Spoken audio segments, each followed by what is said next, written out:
2026ರ IPL ಅಲ್ಲಿ Chennai super Kings ತಂಡದ ಪ್ರಯಾಣ ಲೀಗ್ ಹಂತದಲ್ಲೇ ಮುಕ್ತಾಯಗೊಂಡಿದೆ.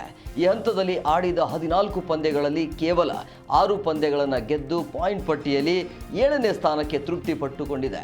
ಸೊ ಈ ಸೀಸನ್ ಅಲ್ಲಿ ತಂಡದ ಕಳಪೆ ಪ್ರದರ್ಶನಕ್ಕೆ ನಾನಾ ಕಾರಣಗಳಿದ್ದಾವೆ. ಕೇವಲ 1-2 ಅಷ್ಟೇ ಅಲ್ಲ, ಹಲವು ಕಾರಣಗಳು ಸಿಗ್ತಾವೆ ಹುಡುಕ್ತಾ ಹೋದರೆ.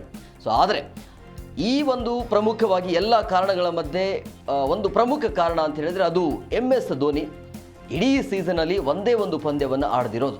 ಸೊ ಹಾಗಾಗಿ ಇದೀಗ ಧೋನಿ ಮುಂದಿನ ಸೀಸನಲ್ಲಿ ತಂಡದ ಪರ ಆಡ್ತಾರಾ ಇಲ್ವಾ ಅನ್ನೋದೇ ಈಗ ದೊಡ್ಡ ಪ್ರಶ್ನೆಯಾಗಿ ಉಳಿದಿದೆ.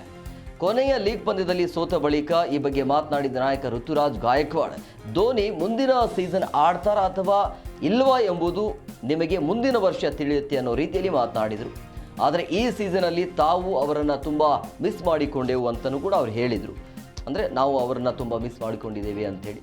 ಸೊ ಕೊನೆಯ ಓವರ್ಗಳಲ್ಲಿ ಬಂದು ಕ್ರೀಸಲ್ಲಿ ಉಳಿಯುವ ಮೂಲಕ ಅವರು ಆಟವನ್ನು ಬದಲಾಯಿಸ್ತಾ ಇದ್ರು. ಆದರೆ ಮುಂದಿನ ಸೀಸನ್ ಬಗ್ಗೆ ನಾನು ಏನನ್ನೂ ಕೂಡ ಹೇಳಲಾರೆ ಅಂತ ಹೇಳಿದ್ದಾರೆ. ಅಂದರೆ ಬಹುಶಃ ಮುಂದಿನ ಸೀಸನಲ್ಲಿ ಇರ್ತಾರಾ ಇಲ್ಲ ಅನ್ನುವಂಥ ಕ್ವಶನ್ ಮಾರ್ಕ್ ಏನಿದೆಯಲ್ಲ ಅದು ಹಾಗೆ ಇದೆ.